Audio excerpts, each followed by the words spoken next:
Hello investors, मैं आपका investor awareness coach Rupesh Jaitley. हर बार की तरह इस बार भी हम एक नए विषय को लेकर आए हैं और आज का विषय है डब्बा ट्रेडिंग।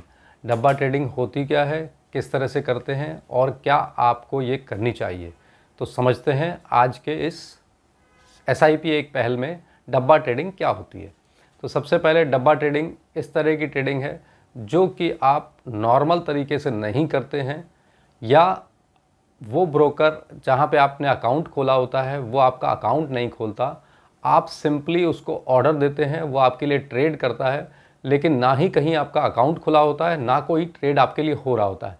जी हाँ, सही सुना आपने, ना ही कोई आपका अकाउंट ट्रेडिंग का खुला होता है, ना कोई डीमैट अकाउंट खुला होता है, ना कोई ट्रेड आपके लिए हो रहा होता है, लेकिन आप ये समझते हैं कि आपका ट्रेड हो रहा है। मतलब एक ट्रेड आप बोलते हैं खरीदने का, वो ब्रोकर अपने पास लिख लेता है, करता कहीं नहीं वो ट्रेड को, लेकिन आपसे वो ट्रेड लेता है और आपके लिए वो ट्रेडिंग कहीं और नहीं करता, लेकिन वो आपके लिए पूरा एक्सचेंज बन जाता है और आपको ये लगता है कि वो आपके लिए ट्रेड कर रहा है या आपका सौदा वो कर रहा है, लेकिन सौदा कहीं नहीं करता और सिर्फ नफ़े और नुकसान के लिए आपके काम करता है। मीन्स आपको हमेशा नुकसान होगा और उसको हमेशा फ़ायदा होगा।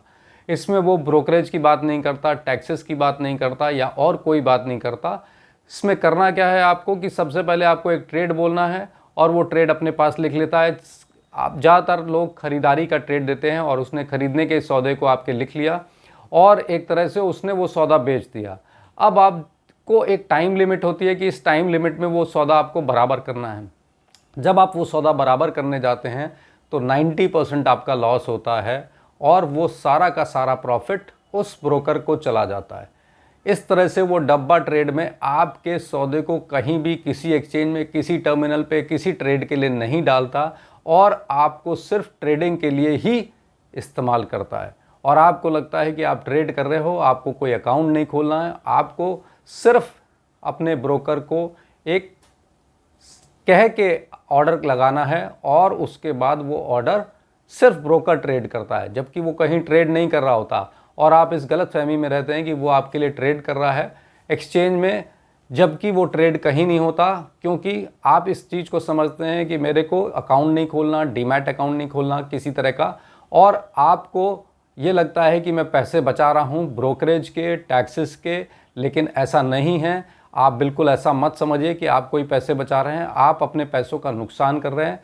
बिकॉज डब्बा ट्रेडिंग आज से नहीं, पिछले 30-40 सालों से चल रही है और डब्बा ट्रेड में कभी भी किसी को फ़ायदा नहीं हुआ।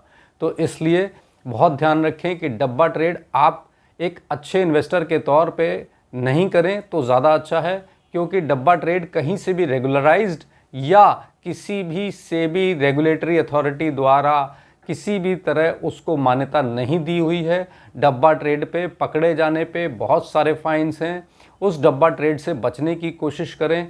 इस डब्बा ट्रेड को आप खास करके एक नॉर्मल इन्वेस्टर, रिटेल इन्वेस्टर बिल्कुल भी करने की कोशिश ना करें और इस तरह के डब्बा ट्रेडर से बचने की कोशिश करें। एक नॉर्मल डब्बा ट्रेड को समझने के लिए ट्रेड को बता रहा हूँ, उससे आपको समझ में आएगा। सपोज़ कोई शेयर 100 रुपये का है और आप उसको खरीदने के लिए अपने ब्रोकर को एक ऑर्डर देते हैं कि मेरे 100 शेयर 100 रुपये में खरीद लिए जाएँ। डब्बा ट्रेडर क्या करता है, वो आपके 100 शेयर आपको एक तरह से बेच देता है कि आपने 100 रुपये के खरीद लिया, आपको 10,000 रुपये उसको देनदारी हो गई। अब आप 10,000 रुपये देंगे, इसके ऊपर ब्रोकरेज, टैक्स या कोई चीज़ नहीं देंगे। हाँ, ये ज़रूर है, डब्बा ट्रेडर आपसे वो ब्रोकरेज भी ले सकता है, टैक्स भी ले सकता है, क्योंकि अगर आपको जानकारी नहीं है। लेकिन अगर आपको जानकारी है तो वो आपसे टैक्स या कोई इस तरह की चीज़ नहीं लेगा। तो 10,000 रुपये पे अगर उसने सिर्फ 50 रुपये ही आपसे एक तरह से ब्रोकरेज या टैक्स लिया तो आपको देने हैं 10,050 रुपये। अब अगर ये ट्रेड आपका बढ़ के 100 रुपये से बढ़ के 110 हुआ तो आप 110 में बेच सकते हो। उस तरह से आपको फ़ायदा होगा और फिर 50 रुपये वो काट के बाकी पैसे आपको डिफरेंस के दे देगा।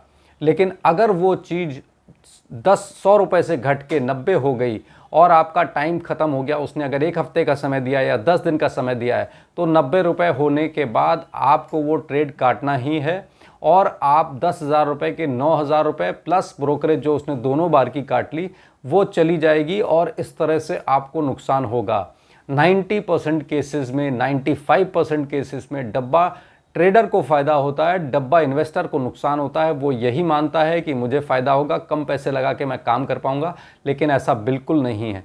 तो डब्बा ट्रेड को समझने के लिए आप इस चीज़ को ज़रूर समझें कि डब्बा ट्रेडर आपके लिए काम नहीं कर रहा, वो अपने लिए काम कर रहा है। तो आज के लिए डब्बा ट्रेडिंग में इतना ही। अगर और डब्बा ट्रेडिंग के बारे में आपको जानना है या पिछले किसी इतिहास को देखना है या सुनना है तो आप लाइक, कमेंट एंड शेयर करें और मेरे से बात कर सकते हैं।